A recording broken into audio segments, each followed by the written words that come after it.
दोस्तों, आज की कहानी में आगे बढ़ने से पहले अगर आपने अभी तक हमारा चैनल सब्सक्राइब नहीं किया है तो कर लें और साथ ही वीडियो को लाइक शेयर कमेंट ज़रूर कर दें। तो चलिए जानते हैं एक और डरावनी भूतिया घटना के बारे में। दोस्तों, मेरा नाम मनीष है और मैं मुंबई के आईटी सेक्टर में जॉब करता हूँ। बचपन में ही अपने माता पिता को खो देने के कारण मेरे नाना नानी ने ही मुझे पाला है। मालपुर नाम के एक छोटे से गांव में मेरी जॉब मुंबई में लगने की वजह से मुझे वो गांव छोड़कर मुंबई में ही अपने एक मालिक के साथ रेंट पर रहना पड़ता था। करीब 6 महीने पहले मेरी दादी की डेथ हुई थी और शायद इसी दुख में हाल ही में मेरे दादा भी चल बसे थे, जिस चीज़ ने मुझे तोड़कर रख दिया और मैं जॉब से लीव लेकर गांव आ गया। मेरा दोस्त भी मेरे साथ गांव चलने के लिए तैयार हो गया क्योंकि हम दोनों ऑफिस और घर में भी एक साथ ही रहा करते थे, तो हम दोनों की बहुत ही अच्छी जमती थी और मेरे इस दुख में उसने भी मेरे साथ गांव जाने का फैसला कर लिया था। मैं और मेरा दोस्त लक्ष्य मेरे गांव पहुंचे और इसके बाद मैंने अपने नाना का अंतिम संस्कार पूरा कर दिया। दोस्तों, मैं बहुत ही ज़्यादा दुखी में था क्योंकि उनके सिवा मेरे पास कोई नहीं था जिसे मैं अपना परिवार कह सकूं। पर दोस्तों, होनी को कौन बदल सकता था क्योंकि मैं मुंबई में रहता था और गांव का ये घर जो मेरे नाना मेरे लिए छोड़कर गए थे वो मेरे कोई काम का ही नहीं था। इसलिए मैंने उस घर को बेचने का फैसला कर लिया और गांव के कुछ लोगों से इस घर को बिकवाने की बात की। गांव में एक माननीय बुजुर्ग जिन्हें मैं अच्छे से जानता था, उनसे मैं अपने दोस्त के साथ मिलने गया और बोला, अरे चाचा, मुझे अपना घर बेचना है, कोई है जो मेरा गांव का घर खरीदे। इस पर उन्होंने जवाब दिया, बेटा पागल हो गए हो क्या, इस श्रापित गांव में कोई घर खरीदेगा? अरे लोग अपना घर यहाँ से बेच कर जाने की सोच रहे हैं और तुम बोल रहे हो कि यहाँ कोई तुम्हारा घर खरीद ले। हम दोनों उनकी बात सुनकर काफ़ी हैरान हो गए और मैंने उनसे पूछा, आपने श्रापित गांव क्यों कहा और लोग यहाँ से घर बेचकर क्यों जाने की सोच रहे हैं? तभी उन्होंने हमें बैठने को बोला और हम बैठ गए। फिर उसके बाद उन्होंने बोला, बेटा मनीष, तुम कई सालों से बोर्डिंग स्कूल और हॉस्टल में पढ़े हो, पर तुमने सोचा नहीं कि तुम्हारे नाना नानी जो तुमसे इतना प्यार करते हैं वो पढ़ाई के बहाने तुम्हें इस गांव से दूर क्यों रखते थे, क्योंकि यहाँ पर खतरा है। मेरा दोस्त मुझे घूरते देखने लगा पर मैं सिर्फ उसकी बातों पर ध्यान दे रहा था और मैंने उनसे बोला कि खतरा? कैसा खतरा? तभी उन्होंने बिना एक सेकंड सोचते हुए बोला, मौत का रेडियो। इस पर मेरे दोस्त ने बोला, मौत का रेडियो? भला ये क्या भला है? पर मैंने इसके बारे में सुन रखा था। पर दोस्तों, मैंने इसके बारे में सुन रखा था कि बहुत पहले एक रेडियो स्टेशन था जो बंद हो चुका था, मगर आज भी उस खंडर बिल्डिंग से वो रेडियो चलाया जाता है और जो भी उसे सुन लेता है वो कुछ ही दिनों के अंदर मर जाता है।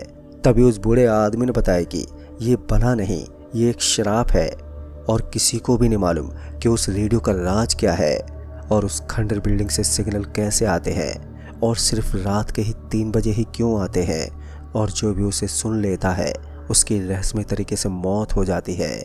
इसलिए कोई भी इस गांव में या इसके आसपास के किसी भी गांव में नहीं रहना चाहता। इस पर मेरे दोस्त ने बोला, अरे क्या बकवास कर रहे हो?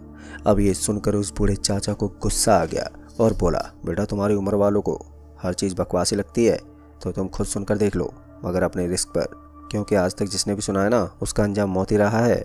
अब ये सुनकर मेरा दोस्त अंदर से तो डर रहा था मगर हीरो बनने के लिए उसने बोला, अंकल मैं नहीं मानता इन सब चीज़ों को और मैं आज रात को ही सुनूंगा और आपको कहानी भी सुनाऊंगा कि उस बकवास रेडियो में क्या बकवास बातें होती हैं। चाचा जी ने फिर गुस्से में बोला, हाँ सुनो बेटा, मरना है तो मरो, हमें क्या।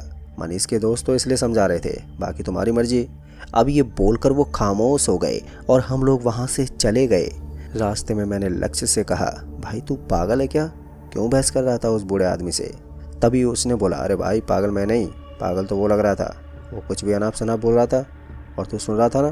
तभी मैंने बोला, भाई मैंने भी ये सब बातें सुनी हुई हैं और मुझे भी यकीन है कि ऐसा यहाँ पर होता है। फिर उसने मुस्कुराते हुए कहा, चल तेरा यकीन आज तोड़ता हूँ, आज रात 3 बजे हम लोग उस बकवास से रेडियो को सुनेंगे। तभी मैंने बोला, कोई ज़रूरत नहीं है, मैं नहीं सुनूंगा, मैं ऐसा रिस्क नहीं ले सकता, क्या पता ये सब सच हो।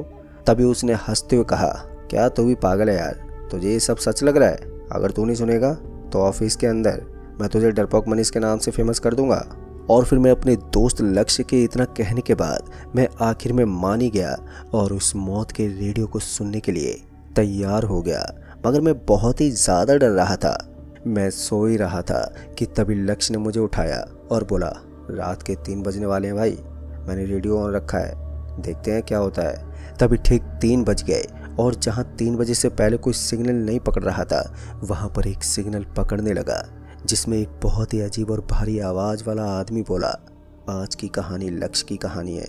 ये सुनकर हम दोनों थोड़े हैरान हो गए और उस रेडियो में आगे उस आदमी ने बोला कि लक्ष्य, जो कि एक सॉफ्टवेयर कंपनी में काम करता है, वह अपने दोस्त के गांव घूमने के लिए आया है, मगर वो अर्थी में जाएगा। पहले तो उसका एक्सीडेंट होगा और फिर लक्ष्य, जो खुद को बहुत ही बहादुर समझता है, उसकी डर की वजह से हार्ट अटैक से मौत होगी। दोस्तों, इतना सुनकर मेरी और लक्ष्य हम दोनों की तो हालत बेहद ही खराब हो गई और मैंने उस रेडियो को उठाकर ज़मीन पर फेंक दिया, जिससे वो टूट गया। अभी मैं और लक्ष्य बहुत ही ज़्यादा डरे हुए थे। हमें कुछ भी समझ में नहीं आ रहा था कि हम क्या करें और पूरी रात हम लोग सो भी नहीं पाए। जैसे तैसे सुबह हुई और सुबह होते ही मैं और लक्ष्य उस बूढ़े चाचा के पास गए। लक्ष्य ने उनको डरते हुए बताया कि अंकल, मुझसे एक बहुत बड़ी गलती हो गई है। मैंने वो रेडियो सुना था, उसमें कहानी सुनाई गई जिस कहानी का अंत मेरी मौत से हुआ। अब मैं क्या करूं? लक्ष्य को परेशान देखकर बूढ़े चाचा ने बोला, उस रेडियो को सुनने के बाद कई लोगों ने अपनी मौत को बदलने की कोशिश की, मगर बेटा कोई नहीं बदल सका। पर तुम परेशान मत हो, पास के गांव के तांत्रिक का पता देता हूँ, उनके पास जाओ। फिर हम लोग तांत्रिक के पास पहुंचे तो तांत्रिक ने हमें बताया कि उस रेडियो को सुनकर मेरे दोस्त ने अपने शरीर पर एक ऐसा श्राप ले लिया था जिसका तोड़ संभव नहीं था। अब ये सुनकर हम लोग बहुत ही निराश हो गए, पर इसी के साथ तांत्रिक ये भी कहता है कि अगर तुम लोग उस एक्सीडेंट को रोक पाए जो रेडियो में बताया गया था, तो शायद तुम्हारी मौत भी टल जाए। ये सुनकर भी हमें ज़्यादा खुशी नहीं हुई, क्योंकि हम जिस उम्मीद के साथ इस तांत्रिक के पास आए थे वो पूरी नहीं हुई और तांत्रिक के यहाँ से वापस हमें गांव लौटने में रात का समय हो रहा था। गाड़ी मेरे दोस्त लक्ष्य चला रहा था। फिर अचानक से ना जाने क्या हुआ कि लक्ष्य गाड़ी की स्पीड बढ़ाने लगा और वो गाड़ी लहरा के चलाने लगा। मुझे ये देखकर काफ़ी हैरानी हुई, क्योंकि लक्ष्य को ऐसा करते हुए पहले मैंने कभी भी नहीं देखा था। मैंने लक्ष्य से इस बारे में पूछने की भी कोशिश की, मगर वो मेरी कोई बात का जवाब नहीं दे रहा था, जैसे वो मेरी बात सुन ही नहीं रहा हो। मैं बहुत ही ज़्यादा डर गया और जैसे मैंने सामने की ओर देखा तो एक ट्रक हमारी तरफ तेज़ी से आता हुआ दिखाई दिया। अब ये देखकर मेरे पसीने छूटने लगे। मैंने लक्ष्य से कहा, लक्ष्य गाड़ी रोक, पर लक्ष्य ने मेरी एक नहीं सुनी। ट्रक हमारी तरफ तेज़ी से आ रही थी और मुझे कुछ भी समझ में नहीं आ रहा था कि मैं क्या करूं। इसलिए मैंने हमारी गाड़ी को किसी पेड़ में दे मारने का फैसला किया और मैंने पीछे बैठे बैठे ही गाड़ी का हैंडल मोड़ के गाड़ी की डायरेक्शन बदलने की कोशिश की, मगर लक्ष्य बहुत ही टाइट से हैंडल पकड़ा हुआ था, जिसे हिलाना बहुत ही मुश्किल था। मगर मैंने बजरंगबली का नाम लिया और पूरी ताकत लगाकर हैंडल को मोड़ दिया, जिस वजह से हम ट्रक से तो बच गए, मगर एक पेड़ से जा टकराए और वहीं पर बेहोश हो गए। फिर जब मेरी आँख खुली तो हम दोनों एक हॉस्पिटल में थे और जब मैंने लक्ष्य से पूछा तो उसने बताया कि अचानक से उसके कानों में वही रेडियो वाली आवाज़ आई कि तुम्हारा एक्सीडेंट होगा, और फिर उसके बाद का उसे कुछ भी नहीं मालूम। उसने बताया कि जैसे कि वो किसी और के काबू में हो गया था। उस रेडियो की वो एक्सीडेंट वाली बात सच होने के बाद लक्ष्य के दिल में एक डर बस चुका था कि उसकी जान कभी भी जा सकती है। क्योंकि हमें ज़्यादा चोट नहीं लगी थी, इसलिए हम लोग अगली सुबह हॉस्पिटल से घर को निकल गए और घर पहुंचते पहुंचते हमें रात हो चुकी थी। फिर हम लोग खाना पीना करने के बाद एक साथ ही एक ही रूम में सो गए, लेकिन उस वक्त वो बहुत ही ज़्यादा डरा हुआ था, इसलिए मैं उसके साथ ही सो गया। फिर आधी रात में किसी के रोने की आवाज़ की वजह से जब मेरी आँख खुली तो मैंने उठ के देखा तो लक्ष्य मेरे बगल में नहीं था और वो रोने की आवाज़ मेरे बेड के नीचे से आ रही थी। फिर जब मैंने हिम्मत करके बेड के नीचे देखा तो वहाँ लक्ष्य रो रहा था। मैंने लक्ष्य से पूछा, भाई क्या हुआ? तो उसने हमारे रूम के गेट की तरफ इशारा किया और बोला, उस गेट के नीचे से कोई साया नज़र आ रहा है, वो साया मुझे मार देगा, भाई बचा ले मुझे। उससे रोता बिलखता देखकर मैं भी बहुत ही ज़्यादा डर चुका था और जब मैंने सच में उस गेट की तरफ देखा तो वहाँ सच में कोई साया था जो कि ऐसा दिख रहा था जैसे कि वो टहल रहा हो, जिसे देखकर मैं भी बहुत ज़्यादा डर गया और मैंने ज़ोर से चिल्लाया, कौन है वहाँ पर? और उसी वक्त मैंने एक डंडा भी उठा लिया और गेट की ओर बढ़ा। पर जितना मैं गेट के करीब जा रहा था तो उतना वो साया मुझसे दूर जा रहा था और जब मैंने गेट खोला तो मुझे वहाँ पर कुछ भी नहीं दिखा। फिर वापस आकर मैंने लक्ष्य से कहा कि भाई वहाँ जो भी था वो जा चुका है, अब तू डर मत। पर लक्ष्य इन सब चीज़ों से इतना ज़्यादा डर गया था कि उसने फैसला किया कि वो सुबह होते ही मुंबई निकल जाएगा और मैंने भी उसके साथ जाने का फैसला कर लिया। उस पूरी रात हम लोग सो नहीं पाए थे क्योंकि जब भी लक्ष्य सो रहा था तो उसे वही रेडियो वाली आवाज़ सुनाई दे रही थी और उससे बार बार बोल रही थी कि तुम हार्ट अटैक से मरने वाले हो। फिर सुबह होते ही मैं और लक्ष्य मुंबई जाने के लिए निकल गए और अपनी ट्रेन पकड़ ली क्योंकि वो ट्रेन एक छोटे से गांव से मुंबई जा रही थी, इसलिए उस ट्रेन में बिल्कुल भी भीड़ नहीं थी और उस ट्रेन के ज़्यादा स्टॉप भी नहीं थे जिससे लोग उस ट्रेन में चढ़े। फिर शाम के वक्त लक्ष्य बाथरूम गया और थोड़ी देर के बाद वो बहुत ही डरी हुई हालत में भागता हुआ वापस आया। मैंने उससे घबरा कर पूछा कि भाई क्या हुआ, तो उसने बताया कि जब वो बाथरूम में था तो गेट के बाहर से उसे वही रेडियो वाली आवाज़ सुनाई दी और उसने बोला कि तू हार्ट अटैक से मरने वाला है, और फिर ज़ोर ज़ोर से हंसने लगा। अपने दोस्त की ऐसी हालत देखकर मैं यही सोच रहा था कि काश मैंने उस दिन उस रेडियो को उसे नहीं सुनने दिया होता तो आज ये सब नहीं होता। मैं ये सोच ही रहा था कि तभी अचानक से एक समोसा बेचने वाला ट्रेन में आया और हमारी सीट पर 2 समोसे रखकर बिना पैसे लिए जाने लगा। उसको ऐसा करते हुए देखकर हम दोनों ने एक दूसरे का चेहरा देखा कि तभी उससे पूछने के लिए हम लोग उसके पीछे गए तो वो ट्रेन के गेट के पास जाकर चलती ट्रेन से नीचे कूद गया, जिसे देखकर हम लोग बहुत ही ज़्यादा डर गए और डर के मारे हमारे रोंगटे भी खड़े हो गए और वापस से अपनी सीट पर चले गए।